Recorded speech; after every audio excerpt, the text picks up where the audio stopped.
জয়গুরু সুপ্রভাত। পরমপিতা রাতুল রাঙা চরণে ভক্তিপূর্ণ ভূমিষ্ঠ প্রণাম জানিয়ে শুরু করছি দীপরক্ষী গ্রন্থ থেকে পাঠ। 24শে ফাল্গুন সোমবার, 1360, 8ই মার্চ 1954।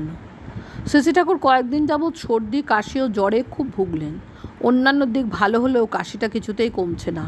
কাশতে কাশতে পেটে পাকা ফোড়ার মতো ব্যথা হয়ে যাচ্ছে। কয়েকদিন পর আজ একটু সুস্থ আছেন। তার গলার স্বরটা ভাঙা ভাঙা হয়েছে। দুপুরে ঘুমাতে পারেননি অস্বস্তিতে।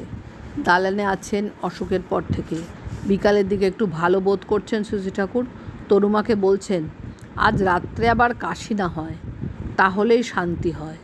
ইতিমধ্যে কলকাতা থেকে আগত একটি দাদা বললেন, আপনি বলেছেন সাংসারিক জীবনে যে অকৃতকার্য, আধ্যাত্মিক চক্ষু তার তমসাচ্ছন্ন।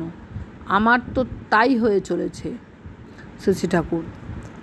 সংসারের দিকে চিন্তা যদি বেশি থাকে তবে সাংসারিক জীবনে অকৃতকার্যতাই আসে।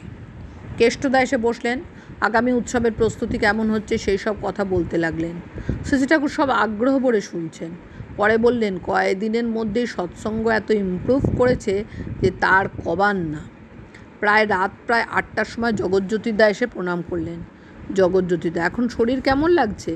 সেটা খুব ভালো না, আমার মনে হয় পেটেই গণ্ডগোল আছে, সেই জন্যই এই কাশি। জগৎজ্যোতিদা, আনার খেলে নাকি পেট অনেকটা ভালো থাকে। আনার দেখতে লাল ডালিমের মতো। সেটা হ্যাঁ, ও আমি খুব ভালোবাসি, আগে আগে আসতেও খুব। জগৎজ্যোতিদা, আচ্ছা আমি এবার যে ওটা পাঠাবো। রেণুমা এসে জিজ্ঞাসা করলেন, রাতে কি খাবেন? শ্রী ঠাকুর, কী আর খাবো, বড় বউ যা কয়, খিদে আমার মোটেই নেই। কিছুক্ষণ সব চুপচাপ। পরে জগৎজ্যোতিদাকে বলছেন শ্রী ঠাকুর, তোমাদের মাজায় জোর এত বেড়ে গেছে যে তার কবার নয়, অসম্ভবকে সম্ভব করে তুলেছ। তার মানে তোমাদের যোগ্যতা অতখানি বেড়ে গেছে। তোমরা আজকাল কিছুতেই না কও না, এমনভাবে কী হবে করে মাথাও চুলকাও না। মাথা চুলকিয়ে ভঙ্গিমা সহকারে দেখালেন যেন কত চিন্তাগ্রস্ত। জগৎজ্যোতিদা, আপনি যা বলেন আমরা তা পালন করার চেষ্টা করি মাত্র। শ্রী ঠাকুর, করো বলেই অতখানি হচ্ছে, তা দেখাও যাচ্ছে এখন। আর ওই যে 40 জন মানুষের কথা বলেছি তা জোগাড় করো। জগৎজ্যোতিদা, 40 জনের কি এখন একজনও হয়নি? শ্রী ঠাকুর, হয়েছে, 2-3 জন আছে। প্যারিদা এসে কাশির জন্য শ্রী ঠাকুরের গলায় ওষুধ লাগিয়ে দিলেন। একটু পরে কালীষষ্ঠী মা। আচ্ছা, এই যে সাধু সন্ন্যাসীরা যে যজ্ঞ করে, এতে কোনো ফল হয়? শ্রী ঠাকুর, শুধু ঘি পোড়ালেই যজ্ঞ হয় না, যজ্ঞের মধ্যে লোকসেবা আছে, তা না করলে যজ্ঞ হয় না।